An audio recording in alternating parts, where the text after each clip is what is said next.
Diaye, je voulais qu'on revienne sur cette image forte de Alpha Condé en civil, dans son fauteuil. Qu'est-ce qu'elle vous inspire, cette image forte du jour? C'est une image terrible pour la Guinée. C'est une forme d'éternel recommencement. Il faut dire qu'Alpha Condé était dans l'histoire de la Guinée le seul président démocratiquement élu, quoi qu'on puisse dire, hein, malgré les contestations. Et le voilà qui finit comme ça, capturé par l'armée. Ce que ça dit, c'est cette forme d'impossible construction d'un projet démocratique dans le pays depuis 58, date de l'indépendance. Il faut rappeler, et c'est important, que tous les présidents guinéens ont été renversés plus ou moins par un coup d'État militaire. Sékou Touré, quand il meurt, le général Lassana Conté prend le pouvoir. Quand Conté meurt, le général Dadis, le colonel Dadis prend le pouvoir. Et il y a même un coup d'État contre le coup d'État de Dadis. Et donc là, Alpha Condé n'échappe pas à cette forme de fatalité. Au final, en fait, l'histoire se finit toujours par un coup d'État. Et c'est terrible pour la Guinée parce que c'est un recul sans précédent. Ibrahim Sorel Keïta. Terrible pour la Guinée également, cette image? Terrible, dramatique. Je voudrais juste rectifier une petite chose, c'est qu'en fait les chefs d'État sont morts. Le président Sékou Touré, qui a été le premier chef d'État, Lansana Conté, c'est suite à leur décès que les coups d'État ont eu lieu. Donc c'est leur régime qui sont tombés. Mais là, pour le coup, c'est le premier président qui se retrouve dans cette situation-là, d'humiliation. Et nous ne sommes pas surpris parce que nous n'avons eu de cesse, y compris sur vos antennes, de dénoncer la malgouvernance et les dérives dictatoriales de ce régime, qui est coupable quand même d'avoir pris en otage tout un peuple, qui a malmené un peuple, qui a violé la Constitution, qui a pris en otage les forces vives de ce pays-là. Les opposants sont emprisonnés, le chef de l'opposition ne peut pas sortir de Guinée. Le chef de l'opposition parlementaire n'a pas de budget. On est vraiment dans une situation terrible. Et au moins, nous partageons ce constat avec ce comité national pour le rassemblement et le développement, parce que si vous avez suivi leur première déclaration, ils parlent d'instrumentalisation de la justice, de dysfonctionnement des institutions, de corruption et de gabegie endémique qu'il faut stopper. Sur ce point, nous sommes d'accord avec eux. Par contre, nous espérons simplement qu'il y aura une véritable transition pacifique, parce qu'il arrive que l'armée parle de transition et finalement s'accapare le pouvoir. Donc nous espérons que cette transition, elle sera inclusive, elle rassemblera tous les enfants de ce pays qui en ont marre de la situation de ce pays, qui veulent que ce pays se normalise tout simplement et retrouve les chemins de l'espérance. Ousmane Diaye. Il faut quand même préciser que le camp Condé n'a pas dit son dernier mot. Il y a une heure, le ministre de l'Intérieur, dans un communiqué aux allures de bravade, disait qu'il contrôlait la situation, etc. Donc, bon, on va voir ce que ça donne. Hein. Est-ce que les mots seront suivis d'actes? Mais c'est quand même à souligner. Et je vous propose qu'on prenne à présent justement la température à Conakry. On va prendre la direction de la Guinée, retrouver Abdoulrahman Ba, notre correspondant justement dans le pays. Abdoulrahman Ba, quelle est actuellement l'atmosphère sur place à Conakry, la capitale, à l'heure où on se parle? Bonsoir à tout le monde. Alors, il faut peser l'atmosphère de deux niveaux. Dans les quartiers de l'opposition, notamment, je parle le Prince, Abdallah jusqu'à ici. C'est une zone proposition, ça exalte, ça exulte. Les gens sont en train de manifester de joie. Des cortèges de motards et de véhicules qui klaxonnent partout, qui crient, qui scandent liberté, liberté. Donc, cette zone, on la connaît, elle a beaucoup résisté et au troisième mandat que Alpha Condé est passé au forceps.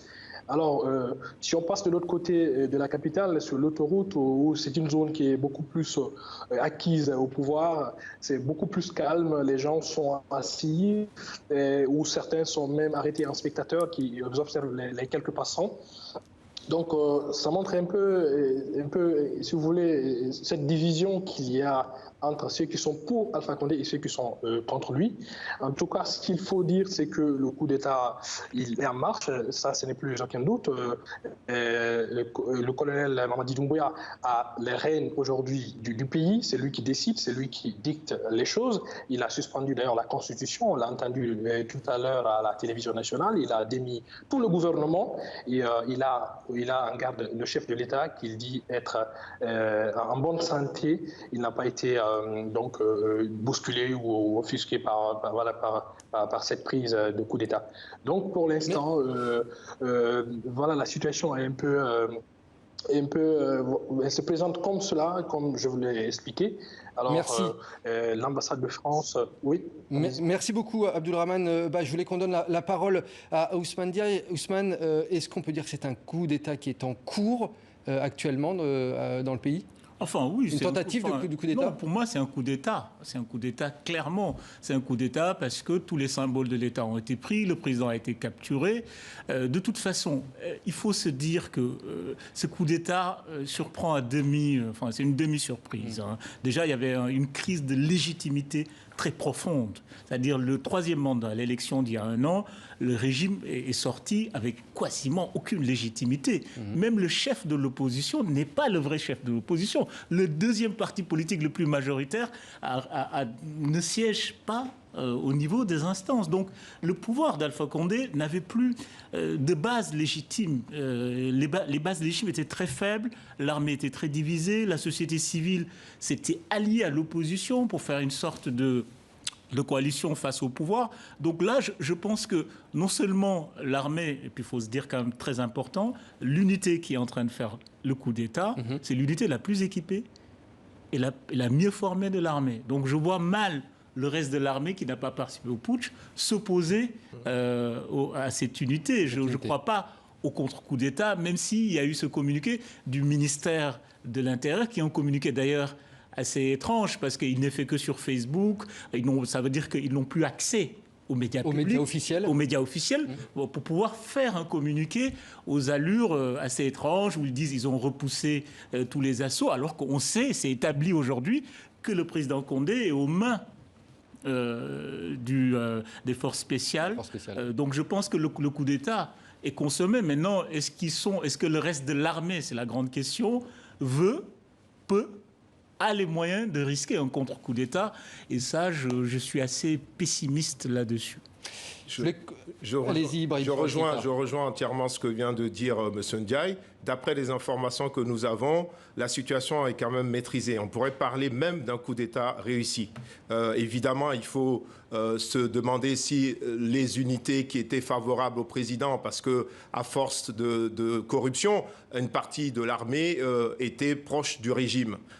Mais dans l'ensemble, nous, les informations que nous avons, c'est que ce coup d'État est en phase de réussir. Et les populations, c'est ça qui est extraordinaire, mais qui n'est pas surprenant. Les populations soutiennent. Donc, ce n'est pas possible qu'il y ait un contre-coup, puisque le contre-coup, il ne marche comme ça s'est passé. Soutiennent, c'est difficile à dire. Nous, les informations que nous avons quand même, c'est qu'aujourd'hui, les populations, à cause de leur situation dramatique, terrible, sont favorables. Dans leur majorité. Bien sûr, il y a des poches de résistance favorables au président. C'est ce que nous disait notre correspondant sur place. Absolument, il a tout à fait raison. Mais nous, les informations que nous avons, et nous en avons eu des centaines depuis ce matin, sont plutôt favorables à l'idée d'une réussite de ce coup d'État. Parce que les gens en ont marre.